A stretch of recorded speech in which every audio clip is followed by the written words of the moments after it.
नमस्कार साथियों, स्वागत है आपका सिविल लक्ष्य अकेडमी के भारत एवं विश्व करंट अफेयर्स प्रोग्राम में। आज हम देखेंगे 8 जून 2021 के करंट अफेयर्स के सबसे महत्वपूर्ण प्रश्न जो आपके एग्ज़ाम में आ सकते हैं। अब आप ये सोच सकते हैं कि हम 7 जून को 8 जून क्यों बोलते हैं। तो एक्चुअल में ये वीडियो जो है वो रात को 8:30 या 9 बजे डलता है। ये ऐसा इसलिए होता है कि हमारे स्टूडेंट्स ये डिमांड रखे हैं कि उनको ये टाइम सूटेबल होता है, ठीक है। इसके अलावा हमारी बाकी ऑडियंस के लिए भी हम ये वीडियो टोटली ओपन रखते हैं। तो सर्च इंजन ऑप्टिमाइजेशन के लिए हम ऐसा करते हैं क्योंकि 7 तारीख की डेट में हमको केवल 3.5 घंटे से 3 घंटे का ही वक्त मिलता है उस दिन का, और अगले दिन ज़्यादातर हमारा वीडियो देखा जाता है। इसलिए हम वीडियो का डेट जो है वो अगले डेट पे देते हैं। आपको याद हो कि मैगज़ीन जब आप कोई लेते थे, जैसे कि प्रतियोगिता दर्पण या कोई अन्य मैगज़ीन, तो उसमें भी ऐसा किया जाता है कि जो मंथ का सिनेरियो उसको आगे बढ़ा दिया जाता है, ठीक है। तो इसमें आपको कोई टेंशन लेने की बात नहीं है। ये बस सर्च इंजन ऑप्टिमाइजेशन के लिए ऐसा किया जाता है ताकि हमारा वीडियो एकदम लास्ट में ना दिखे, थोड़ा पहले पे दिखे, ठीक है।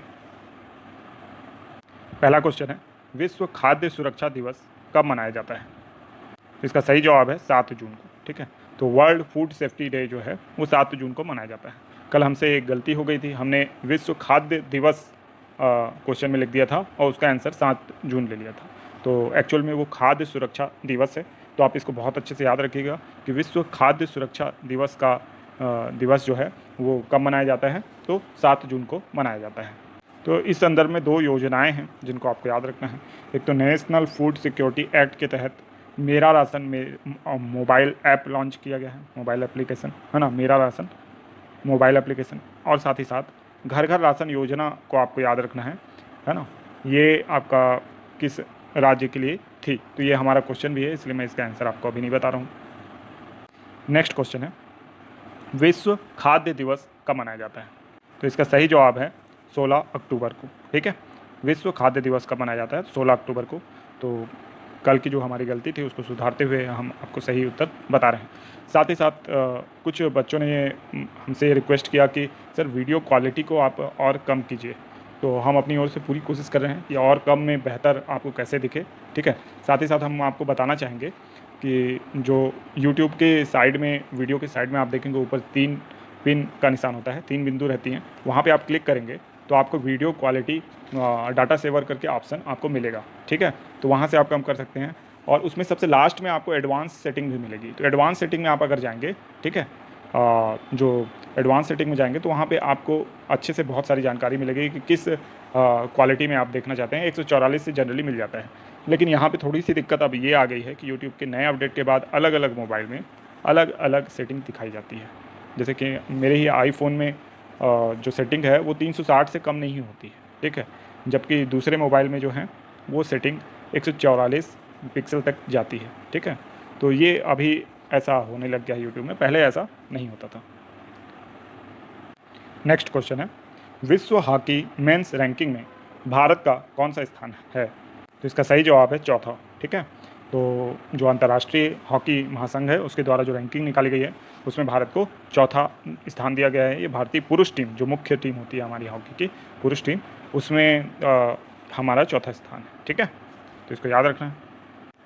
हाल ही में किस सर्टिफिकेट का वैलिडेशन लाइफ टाइम कर दिया गया है। तो आप देख सकते हैं इसका आंसर टेट है ना, यानी टीचर एलिजिबिलिटी टेस्ट जो होता है उसकी जो वैलिडिटी है अब लाइफ टाइम कर दी गई है। बहुत ही अच्छा डिसीजन है। मैं आपको बता दूं कि हम लोगों ने कई बार टीचर एलिजिबिलिटी का टेस्ट दिया। अब इसकी वैलिडिटी 7 साल की रहती है, तो एक ही एलिजिबिलिटी टेस्ट को कई बार देना पड़ जाता है, ठीक है। तो ऐसा नहीं किया जाना चाहिए, क्योंकि एक स्टूडेंट एक बार मेहनत करके अगर किसी एग्ज़ाम को निकाला है तो उसकी वैलिडिटी को लाइफ टाइम रखना चाहिए। उसको बार बार वो एग्ज़ाम क्यों देना पड़े, है ना, क्योंकि मेहनत तो उसने की है, आखिर कोर्स तो वही है, आपने कोर्स तो बदला नहीं है। तो फिर उसको फिर से आप मजबूर करें वही एग्ज़ाम देने के लिए, जबकि टीचरशिप का एग्ज़ाम अलग होता ही है सेंट्रल स्कूल का, ठीक है। आपका नवोदय विद्यालय का अलग एग्ज़ाम होता है, तो वहाँ पे वो अपनी एलिजिबिलिटी फिर से साबित कर लेता है। तो एक बार आपने एलिजिबिलिटी टेस्ट ले लिया तो उसको लाइफ टाइम रखने का डिसीजन जो है बहुत अच्छा है। ये CBSE का डिसीजन है, ठीक है। नेक्स्ट क्वेश्चन है, हाल ही में 70 पैरामीटर किसके लिए लाया गया है। तो इसका सही जवाब है नेशनल एजुकेशन पॉलिसी के लिए। तो नेशनल एजुकेशन पॉलिसी को इम्प्लीमेंट करना है, और इम्प्लीमेंट करने के लिए बहुत सी जो चुनौतियां हैं वो सामने आएंगी, क्योंकि अभी की जो व्यवस्था है उसमें क्रांतिकारी परिवर्तन लाएगी ये पॉलिसी, ठीक है। अभी की व्यवस्था क्या है कि आप किसी एक ग्रेजुएशन सब्जेक्ट यानी एक स्ट्रीम को ले लेते हैं, लेकिन इसमें तो सब कुछ बदल जाएगा। इसमें स्ट्रीम तो ख़त्म हो जाएंगी, इसमें सब्जेक्ट आ जाएंगे, सब्जेक्ट का वेटेज रहेगा।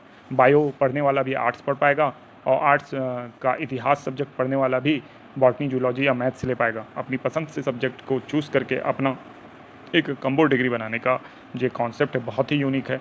प्रति वर्ष डिग्री या डिप्लोमा देने का कॉन्सेप्ट भी बहुत अच्छा है कि फर्स्ट ईयर के बाद अगर किसी की स्टडी छूट गई तो उसको डिप्लोमा मिलेगा, सेकेंड ईयर के बाद भी उसको कुछ सर्टिफिकेट मिलेगा और फाइनल के बाद उसको ग्रेजुएशन की सर्टिफिकेट मिलेगी। तो ओवरऑल ये जो एजुकेशन पॉलिसी है ये बहुत बड़े सुधार को लेके आ रही है और ये भारत में जो एजुकेशन की दिशा और दशा दोनों में द्रुतगामी परिवर्तन लाएगी। नेक्स्ट क्वेश्चन है, UNEP ने विश्व पर्यावरण दिवस पर किस भारतीय आर्टिस्ट की प्रशंसा की है? तो इसका सही जवाब है सुदर्शन पटनायक। सुदर्शन पटनायक एक रेत आर्टिस्ट हैं, ठीक है। आपने बैनर में फ़ोटो देखी होगी तो वो सुदर्शन पटनायक जी की फ़ोटो है और उनके पीछे जो कलाकृति है वो रेत से बनाई गई कलाकृति है। तो सुदर्शन पटनायक जी बहुत फेमस इंसान हैं। विश्व पर्यावरण दिवस के दिन भी इन्होंने सेव इन्वायरमेंट और सेव अर्थ जैसे बहुत से रेत के स्ट्रक्चर इन्होंने बनाए हैं, ठीक है। और अपने काम में बहुत ज़्यादा माहिर है, दुनिया भर में इनकी प्रशंसा होती है और यही कारण है कि UNEP ने भी इनकी प्रशंसा की है। भविष्य में इनको पूरे चांसेस है कि कोई ना कोई इनको पदक जरूर मिलेगा UNEP की ओर से, ठीक है। और बहुत फेमस व्यक्ति हैं ये, बहुत अच्छे कलाकार हैं भारत के। नेक्स्ट क्वेश्चन है, फेसबुक ने अमेरिका के किस पूर्व राष्ट्रपति का अकाउंट 2 वर्ष के लिए सस्पेंड कर दिया है? तो इसका सही जवाब है डोनाल्ड ट्रंप, ठीक है। तो ये मैं कहूँगा एक बहुत ही तानाशाही रवैया है फेसबुक का। ये लोग खुद ही कोर्ट बन जाते हैं, खुद ही जज बन जाते हैं और डिसीजन भी दे देते हैं, सज़ा भी दे देते हैं किसी ऐसे व्यक्ति को जो पूर्व राष्ट्रपति रहा है। आप सोचिए किसी पूर्व राष्ट्रपति के साथ ऐसा किया जा रहा है। यानी डोनाल्ड ट्रंप जब राष्ट्रपति थे, ठीक है, तभी ट्विटर ने उनका अकाउंट सस्पेंड कर दिया था, फेसबुक ने उनको बाधित कर दिया था। ये काम इनका नहीं है, ये काम जो है कोर्ट का है। कोर्ट ये डिसाइड करेगी कि कौन गलत कर रहा है, आप डिसाइड नहीं कर सकते। आप किसी के साथ ऐसा नहीं कर सकते, भले वो कंपनी आपकी है, लेकिन आप फ्री स्पीच को प्रमोट करते हो तो ऐसे कैसे किसी पूर्व राष्ट्रपति की बात को आप दबा सकते हो।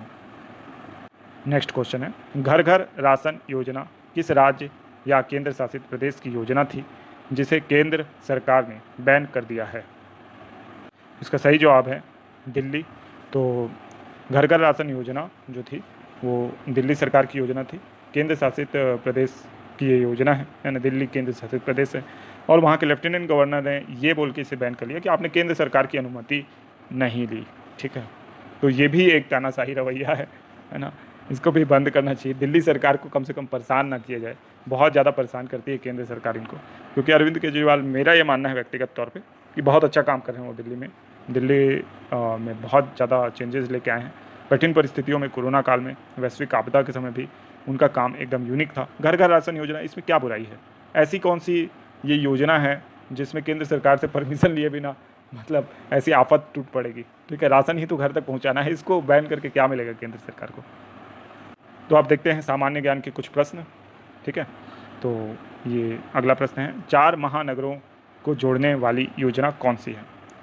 स्वर्णिम चतुर्भुज योजना, राष्ट्रीय राजमार्ग विकास योजना, उत्तर दक्षिण गलियारा या पूर्व पश्चिम गलियारा?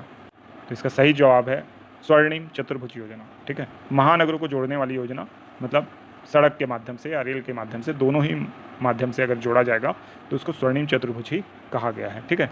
और मुख्य रूप से ये सड़क परिवहन के लिए है, ठीक है, स्वर्णिम चतुर्भुज योजना। तो इसको बहुत अच्छे से याद रखिएगा आप। इसके तहत 4 महानगर, कौन कौन से 4 महानगर? तो दिल्ली है ना, मुंबई, चेन्नई और कोलकाता, इस चारों महानगरों को आपस में जोड़ा जा रहा है, ठीक है। तो इसी को स्वर्णिम चतुर्भुज योजना कहा गया है। तो यहाँ आप देख पा रहे होंगे मैप में कि जो ये नीले कलर की पट्टी आपको दिख रही है, ये सड़क है और ये चारों जो महानगर हैं उनको जोड़ रही है, ठीक है, भारत के। तो इसको बहुत अच्छे से याद रखिएगा, ठीक है। उसके बाद नेक्स्ट क्वेश्चन है हमारा, प्रधानमंत्री ग्राम सड़क योजना की किस वर्ष प्रारंभ हुई थी? तो इसका सही जवाब है सन 2000, ठीक है। तो प्रधानमंत्री ग्राम सड़क योजना जो है वर्ष 2000 को प्रारंभ हुई थी। तो इसको भी बहुत अच्छे से याद रखिएगा आप।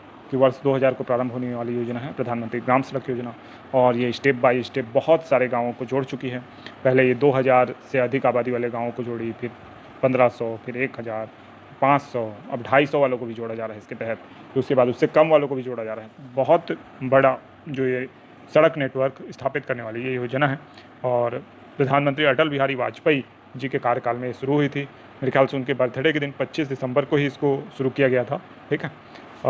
तो बहुत बड़ी योजना ही है, तो इसको याद रखिएगा। तो अब देखेंगे हम 31 मई के रिवीजन प्रश्न। अगर आपने 31 मई का वीडियो ना देखा हो तो ज़रूर देखें, ठीक है। उस वीडियो में हम सारी बातें डिटेल से बताए हैं। झींगुर की नई प्रजाति जयंती किस राज्य में खोजी गई है? तो छत्तीसगढ़ में। DGNCC का द्वितीय संस्करण रक्षा मंत्रालय ने लॉन्च किया है। नेशनल AI पोर्टल किसके सहयोग से लॉन्च हुआ है? उपरोक्त सभी के सहयोग से, इलेक्ट्रॉनिक एवं सूचना प्रौद्योगिकी, नेशनल ई-गवर्नेंस और नेस्कॉम, सभी के सहयोग से। World neglected tropical disease day कब मनाया जाता है? तो 30 जनवरी को। हाल ही में चर्चा में रहा एप्पल स्कैब क्या है? तो सेब में होने वाली बीमारी। ऑपरेशन टर्क्वाइस का संबंध किससे है? तो रवांडा नरसंहार से। नेक्स्ट क्वेश्चन, हाल ही में कन्वेंशन ऑन माइग्रेटरी स्पीसीज़ ने किसे अपने ब्रांड एम्बेसडर के पद से हटा दिया? तो Randeep Hooda. World no tobacco day कब मनाया जाता है? तो 31 मई को। अब ये कुछ होमवर्क प्रश्न हैं आपके लिए, इनका उत्तर आपको देना है। कमेंट बॉक्स में इनका उत्तर जरूर दीजिए। भितरकनिका राष्ट्रीय उद्यान किस राज्य में स्थित है? मध्य प्रदेश, छत्तीसगढ़, उड़ीसा या पश्चिम बंगाल। नेक्स्ट क्वेश्चन है, युवा प्रधानमंत्री योजना किस मंत्रालय ने लॉन्च किया है? गृह मंत्रालय, रक्षा मंत्रालय, शिक्षा मंत्रालय, वित्त मंत्रालय, ठीक है। तो ये 2 क्वेश्चन आप लोगों के लिए थे। उम्मीद है ये वीडियो आपको पसंद आया होगा। अगर वीडियो पसंद आया तो इसे लाइक और शेयर करना बिल्कुल ना भूलें। साथ ही साथ हमारे चैनल को सब्सक्राइब कर लें, ठीक है। और बेल आइकॉन का बटन आप सभी लोगों से रिक्वेस्ट है कि हिट कर लें, क्योंकि वीडियो के अपलोडिंग में कभी टाइम लग जाता है या कभी कोई तकनीकी समस्या आ जाती है, तो वीडियो कभी थोड़ा पहले या लेट हो सकता है, ठीक है। तो आप अगर बेल आइकॉन ऑन कर लेंगे, तो बेल आइकन का बटन ऑन कर लेंगे तो आपको नोटिफिकेशन मिलेगा, ठीक है। और साथ ही साथ अगर आपकी कोई क्वेरी है, कोई शिकायत है, तो आप बिल्कुल कहें। कोई आंसर हमसे गलत हो जाता है तो उसके बारे में भी बिल्कुल बताएं, ठीक है। तो मिलते हैं नेक्स्ट वीडियो में, जो कि आएगा कल सुबह, छत्तीसगढ़ करंट अफेयर्स का, ठीक है। तो आपका दिन शुभ हो। धन्यवाद।